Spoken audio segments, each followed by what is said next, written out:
Good evening classes. Commerce परिवार में आपका स्वागत है। Today discuss about the topic of marginal costing. इस चैप्टर 1 मार्जिनल कॉस्टिंग का हम इसे एक लॉन्ग टर्म सब्जेक्ट टॉपिक है, तो इसे हम पार्ट वाइज करके स्टडी करेंगे। तो आज फर्स्ट क्लास में कुछ पोर्शन इसको कवर कर लेते हैं। So before starting the class we have request to please subscribe my channel and share and click the bell icon, ताकि आने वाले हमारे सारे स्टडी रिलेटेड वीडियो आपको जल्द से जल्द अवेलेबल हो पाए। So today starting the class, आज टॉपिक है marginal costing. So what is a marginal costing? Marginal cost is an additional cost incur in the production of one more unit of goods and service. इसका मतलब होता है हम एक extra unit production करने के लिए कितना एक्स्ट्रा कॉस्ट इनकर करते हैं उसी for particular goods and service, इसी को हम मार्जिनल कॉस्टिंग बोलते हैं। सो मार्जिनल कॉस्टिंग क्या हुआ, दो टाइप में डिवाइड होता है। मार्जिनल कॉस्ट जो होता है दो टाइप का कॉस्ट होता है, इधर वेरिएबल कॉस्ट और फिक्स कॉस्ट। दोनों ही कॉस्ट इसमें इनकर्ड होते हैं, बट दोनों अलग अलग कॉस्ट नहीं है, समझिएगा। Marginal costing it will be variable cost it will change as per the increase or decrease in the proportion to increase or decrease in output and remain constant per unit of output. क्या होता है ना, ये variable cost जो होता है, आप जैसे कि 10 यूनिट्स प्रोडक्शन कर रहे हो, पर यूनिट का 12 रुपीज़, तो 120 रुपीज़ ही इसको इनकर करना पड़ेगा। जैसे कि अभी मैं एक्स्ट्रा यूनिट प्रोडक्शन करता हूँ, लाइक दैट मैं 11 यूनिट प्रोडक्शन कर रहा हूँ, तो और 12 रुपीज़ ही है, तो 132 रुपीज़ मुझे इनकर करना पड़ेगा। ये क्या होता है ना, आउटपुट के साथ चेंज करता है। मतलब आप कितना आउटपुट चाहते हो, जैसे 20 यूनिट, मतलब मैं 200 यूनिट का क्वांटिटी का एक इनपुट करता हूँ, जिसमें मेरे को 10 यूनिट निकलता है। तो क्या हुआ, अब मैं कुछ थोड़ा और इसमें इनपुट डाला तो मेरे को एक एक्स्ट्रा आउटपुट मिला, तो उसके लिए मुझे कितना कॉस्ट बियर करना पड़ रहा है, उस दैट्स वेरिएबल कॉस्ट। अभी पढ़ते हैं fixed cost. It refer to the remain constant in aggregate amount and do not vary with the increase or decrease in the production of to particular level of output. तो fixed cost क्या होता है कि constantly रहता है, then after certain time भी vary करता है, ठीक है ना। वेरिएबल एक एग्जांपल लिया हूँ, आप देख समझ पाएंगे अच्छे से। ई variable cost per unit is 10 rupees and the fixed expenses are 2 lakh rupees per annum and output 40,000 unit per annum. So variable cost 40,000 unit का 4 lakh rupees 10 rupees per unit कर दिया गया। फिक्स्ड कॉस्ट तो रिमेन कॉन्स्टेंट ही रहा ना, 2 लाख का। Total cost कितना पड़ा, 6 लाख रुपया हो गया। इसे नेक्स्ट पेपर में देखते हैं। So if output is incur by 1 unit the following expenditure will be incur. तो अगर एक एक्स्ट्रा यूनिट प्रोडक्शन करने के लिए मुझे कितना रुपये इनकर करना पड़ेगा, क्योंकि 10 रुपये तो मेरा कॉस्ट है पर यूनिट का, तो मैं 40,001 यूनिट प्रोडक्शन कर रहा हूँ फॉर 10 रुपीज़ से। तो मेरा अमाउंट क्या, वेरिएबल कॉस्ट क्या हो जाएगा, 4,10,000 रुपीज़। देन फिक्स्ड कॉस्ट तो रिमेन कॉन्स्टेंट ही रहेगा 2 लाख का। टोटल कॉस्ट होगा 6,10,000 rupees. So total cost to be incur for 40 unit 6 lakh and total cost to be incurred for the 40,001 unit is equal to 6,10,000 rupees. So marginal costing is 10 rupees. तो आपको एक extra production करने के लिए 10 रुपये का cost करना पड़ता है।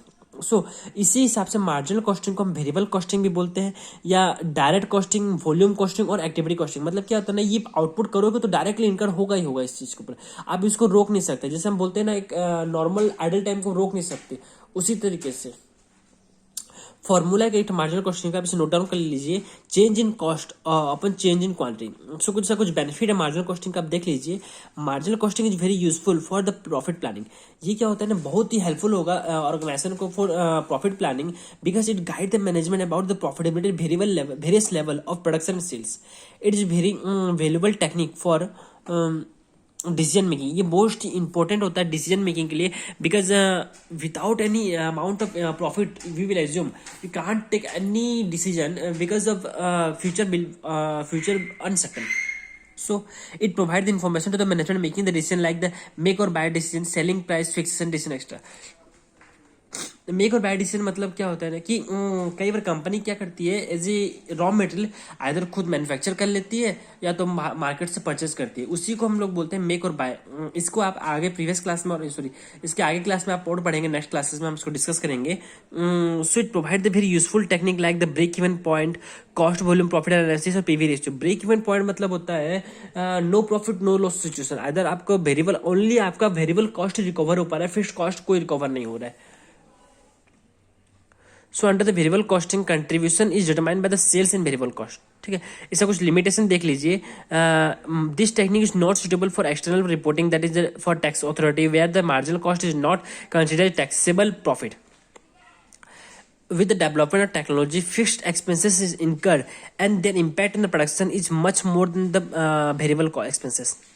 कई बार क्या होता है, due to rapid changing of technology we have to adapted new technology very fastly, so that it also so the total amount to be incur on the production, that is fixed cost is fixed cost directly levy on the output, so the cost of per unit will be raised. फिर अगर this technique is wrongly assumed that the fixed cost cannot be controlled, और ये technique marginal costing क्या बोलता है कि हम fixed cost को कभी भी कंट्रोल नहीं कर सकते, बट इसका एक एजम्पशन है फिक्स्ड कॉस्ट को, तो fixed cost can be control with the help of effective study of budgetary control and standard costing.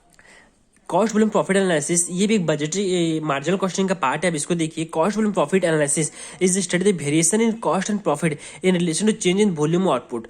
That is if one unit of output change, then what is the cost to be incurred and what the profit should be gained from the one extra unit production. इसको बोलते हैं cost volume profit analysis. ठीक है, sales through a large number of internal both external factor which influence the amount of profit, the volume output and sales. So element of cost volume profit analysis का कुछ है, marginal cost equation हो गया, contribution margin हो गया, profit volume ratio हो गया, break even point, margin of safety.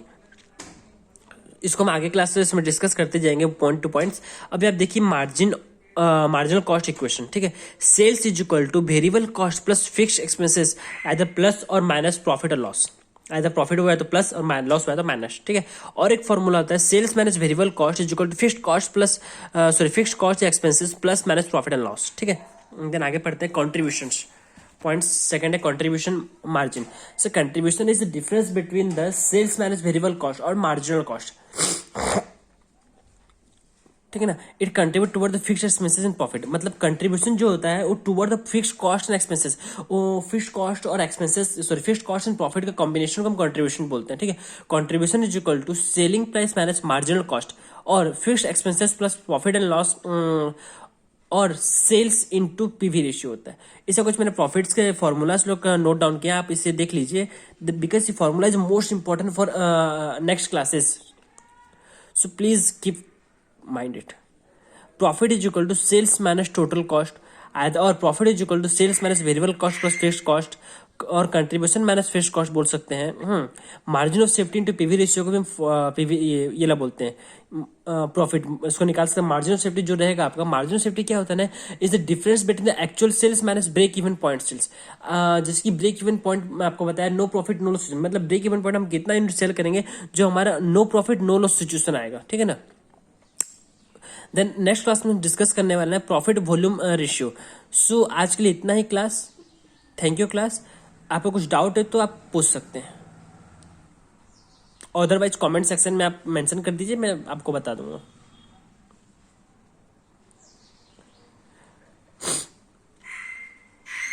कोई डाउट? चलो, किसी को नहीं है डाउट. फिर भी आप एक बार रिव्यू कर लीजिएगा. कोई डाउट हो तो मुझे जरूर पूछिएगा. आज के लिए बस इतना ही. Thank you. अगर मेरा क्लास आपको पसंद आया हो तो प्लीज़ लाइक कीजिए, सब्सक्राइब कीजिए, ताकि आने वाले हमारे सारे वीडियो आपको जल्द से अवेलेबल हो सके, और पास वाले बेल आइकन को जरूर क्लिक कीजिएगा.